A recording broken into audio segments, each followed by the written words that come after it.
वाह, ये देखो। देखो देखो, मैंने कहा था ना कि मेरे हस्बैंड मुझसे बहुत प्यार करते हैं, मेरे मुंह से निकली हर बात पूरी करते हैं। ये देखो, मेरे लिए चूड़ियां लेके आए हैं। देखो देखो, मेरे हस्बैंड चूड़ियों के साथ चांदी के कड़े भी लेकर आए हैं। ये जिस कड़े को तुम कह रही हो ना, ये चांदी का कड़ा है। तो देखो, वो लेकर तो आए हैं ना, चाहे चांदी की हो चाहे किसी और चीज की हो। मेरे पास तो सोने का कड़ा है। चलो अच्छा, छोड़ो ये बातें, आओ शाम के खाने की तैयारी करते हैं। आओ, आ जाओ। भैया आप इतने परेशान क्यों हैं? भाईजान मैं तुझे क्या बताऊं, तुम्हारी भाभी की फरमाइशें पूरी कर करके मैं थक गया हूं। इतना कारोबार नहीं है जितनी वो फरमाइशें करती हैं। भाईजान मेरी भी यही सेम कंडीशन है, वही सूरत हाल इधर भी है। तुझे कहता पिता की शादी ना कर, कहता पिता तुझे। कुंवारे थे, अच्छे थे, गपशप हो जाती थी दोस्तों से। अब शाम होते ही कॉल आ जाते कि जल्दी कहाँ रहो। क्या करें भाई, अब जिंदगी है, गुजारनी तो है। लो आ गई बेगम साहिबा मेरी।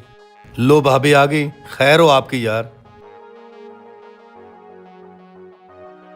भाई अस्सलाम वालेकुम, आए खाना खा ले, खाना तैयार हो गया है। वालेकुम सलाम। अच्छा आते हैं। और वो जो हमारा लाडला भाई है डॉक्टर साहब, वो सोया पड़ा है?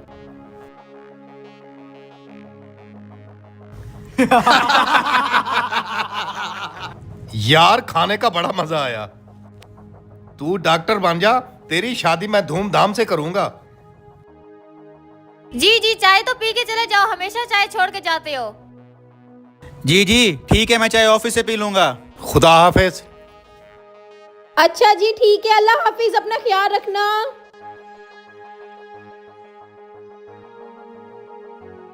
हेलो जी, पार्सल आ गया है मेरा। चले ठीक है, मैं अभी रिसीव कर लेती हूँ। ठीक है, ओके। आमना, ये आपने क्या ऑर्डर किया है?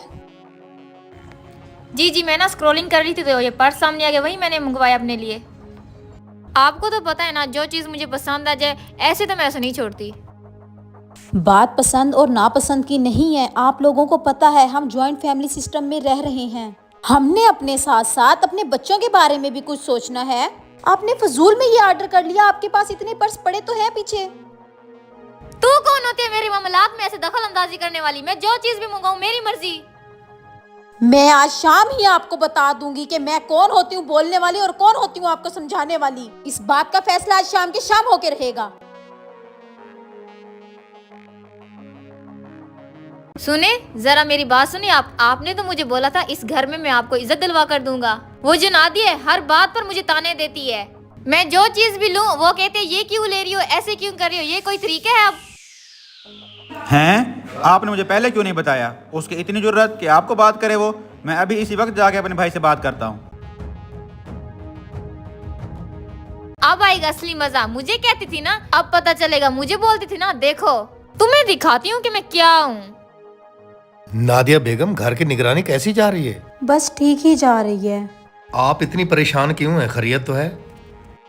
अगर कोई बात हो तो मुझे बता दिया करें। भाई साहब, मुझे आपसे कोई जरूरी बात करनी है। मैं अभी और इसी वक्त इस घर से अलहदा होना चाहता हूँ।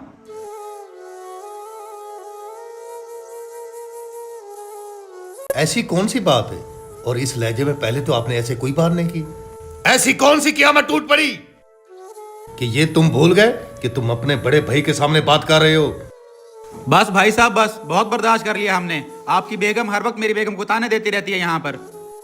भाई साहब, आपको कोई गलत फहमी हो रही है। देखें, ये औरतों की बातें होती हैं, औरतों की बातें फौरन खत्म हो जाती हैं। औरतों की बातों में आके ऐसे घर के जज्बाती फैसले नहीं किया करते। सुन लिया अपनी भाभी से। अगर अब आपको अलहदा होने का शौक है तो बेशक हो जाओ तुम, मुझे भी जरूरत नहीं आपकी। एक दिन जरूर पछताओगे तुम। चलो बेगम। भाई क्या हो गया है? सुबह सुबह अपने घर में रोला डाला हुआ है। तुम छोटे हो, छोटे बन कर रहो। मेरे मामलात में दखल अंदाजी ना करो। अपने कमरे में जाओ तुम। हाँ भाई, तुम सही कह रहे हो, मैं इस घर का हूं ही नहीं।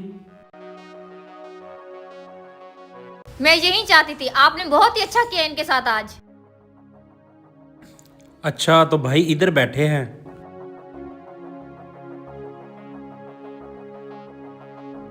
अस्सलाम वालेकुम भाई, मैं हूं तो छोटा लेकिन मैं आपसे एक बात करना चाहता हूं। वालेकुम अस्सलाम। हाँ, क्या बात करनी है तुमने मेरे से? भाई अपनों से दूरी अच्छी नहीं होती। हमारे माँ बाप ने इतनी बड़ी कोठी बना के दी है और इतनी जायदाद बना के दी है, अब आप बंटवारा कर रहे हो। जिस घर में इज्जत ना हो वहां पर बंटवारा ही अच्छा होता है। प्लीज, वो बड़ा भाई हमारे बाप की जगह पे है। आओ अभी चले, सुलह करते हैं। चले मेरे साथ। अच्छा किया तुमने मुझे समझा दिया, मुझे वैसे भी बहुत पछतावा था इस बात का। चलो भाई के पास चलते हैं।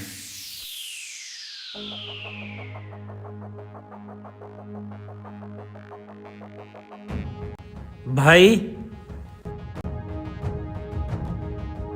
जी भाई। भाई माफी मांगना चाहते हैं, इनको अपनी गलती का एहसास हो गया है। बहुत ही अच्छा फैसला किया तूने। बड़ा भाई होने के नाते मेरा दिल भी बड़ा है। मैंने तो उसी दिन से माफ कर दिया था, लेकिन मेरा दिल मानता था कि एक दिन जरूर लौट के वापस आएगा ये। किसी शायर ने सच ही कहा है कि खून के रिश्ते इतने अजीज होते हैं, दूर रह कर भी दिल के करीब होते हैं। आजा मेरे गले लग जा भाई, आजा मेरे गले लग जा भाई। ये घर मैं टूटा हुआ नहीं देख सकता।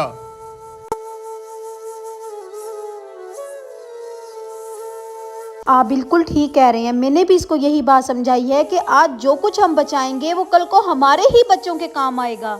अगर कोई बड़ा आपको कोई बात समझाता है तो इसका मतलब तंज या ताना नहीं होता, वो बल्कि आने वाले वक्त के लिए आपके फायदे की बात होती। खूनी रिश्ते बहुत ही नाजुक होते हैं। अगर आपको हमारी वीडियो अच्छी लगी तो सदका जारिया समझकर ज्यादा से ज्यादा शेयर करें।